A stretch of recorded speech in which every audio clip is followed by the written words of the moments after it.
Comme la reine Victoria un siècle plus tôt, Elisabeth II célèbre son jubilé de diamant, 60 années de règne durant lesquelles elle aura vu défiler 6 papes et 12 premiers ministres britanniques, de Winston Churchill à David Cameron. En 60 ans, la reine a effectué 261 visites officielles à l'étranger dans 116 pays, autant de chiffres qui donnent le tournis et qui montrent surtout l'importance du règne d'Elisabeth II. Tout commence le 6 février 1952 à la mort de son père George VI. La princesse Elisabeth n'a que 26 ans quand elle se retrouve à la tête du Royaume-Uni et du Commonwealth dans un contexte de reconstruction de l'Europe après des années de guerre. Son intronisation a lieu le 2 juin 1953 à l'abbaye de Westminster. À ses côtés, le prince Philippe, avec lequel elle est mariée depuis maintenant 64 ans. À 86 ans, la reine semble toujours aussi populaire auprès des Britanniques, nombreux à s'être déplacés dimanche sur les bords de la Tamise pour admirer la grandiose parade d'embarcation. 4 jours de festivités à Londres et à travers toute la Grande-Bretagne pour célébrer la reine et l'histoire britannique et pour faire oublier aussi les questions sur l'avenir de la monarchie qui pour beaucoup ne survivra pas à la fin du règne d'Elisabeth II.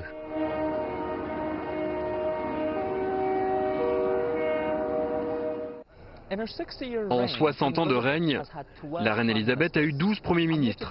Je m'apprête à rencontrer son numéro 12. Il va nous parler du monarque et de son rôle aujourd'hui.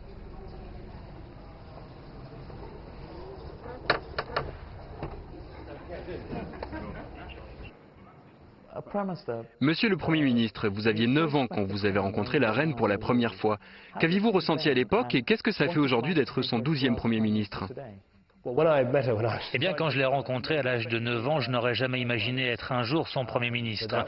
À l'époque, j'étais un écolier. Je me souviens avoir été très excité et plutôt surpris de pouvoir la rencontrer.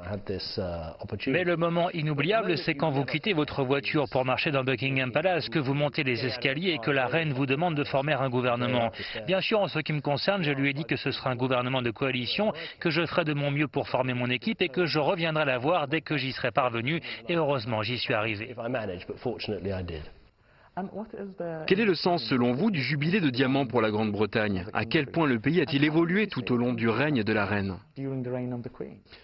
Le pays a parcouru un chemin énorme depuis. Si on revient 60 ans en arrière, c'était après la Seconde Guerre mondiale. Il y avait le rationnement et plein d'autres problèmes et de difficultés. Le pays s'est transformé depuis.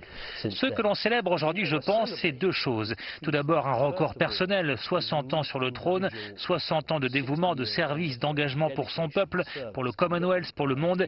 Et durant ces 60 années, elle a toujours agi de manière remarquable pour le service public. Ce que l'on célèbre aussi aujourd'hui en Grande-Bretagne, c'est l'institution de la monarchie. Tous les pays veulent avoir cette combinaison de stabilité et d'institutions qui reflètent leur histoire, mais aussi la démocratie et la liberté.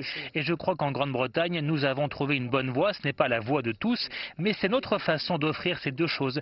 Et je pense que la monarchie a servi beaucoup notre pays dans le respect. C'est au-dessus de la politique, c'est un symbole d'unité nationale. Et comme vous pouvez le voir à travers les célébrations, ça rassemble les gens. Vous rencontrez la reine chaque semaine. Nombreux sont ceux, en Grande-Bretagne ou à l'étranger, qui se demandent si ce n'est pas juste une joyeuse tradition britannique.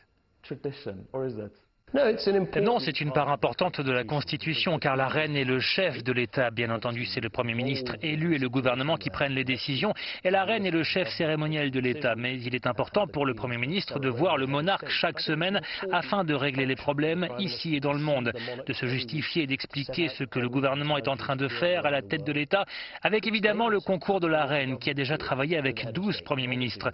Elle a commencé avec Winston Churchill. La reine a tout vu, tout entendu, elle a voyagé partout dans le monde, elle connaît quasiment chaque chef d'État et de gouvernement, elle peut donner de très bons conseils et poser des questions très pertinentes. Les Jeux Olympiques approchent. Que signifient les JO pour Londres et pour la Grande-Bretagne? C'est une année fantastique pour la Grande-Bretagne. Le monde entier va nous regarder. Tout près d'ici, à East London, les Jeux sont en train de transformer une zone qui était délabrée. Il y a une transformation qui est en marche. Mais ce qui est encore plus important, c'est de s'ouvrir au monde et de lui dire, certes, nous avons des difficultés économiques, mais nous avons le marché unique européen à notre porte. Nous sommes entre les fuseaux horaires de l'Amérique et du Japon. Nous avons la langue anglaise, le langage du business. Nous avons quelques-unes des meilleures universités au monde, un milieu d'affaires dynamique, une grande culture, la science, l'art et tout le reste. Donc venez visiter ce pays, c'est une grande opportunité pour la Grande-Bretagne et j'espère que ça va inciter les jeunes à pratiquer des sports de compétition de manière à ce que les Jeux laissent un héritage durable à l'avenir. Thank you very much. Thank you.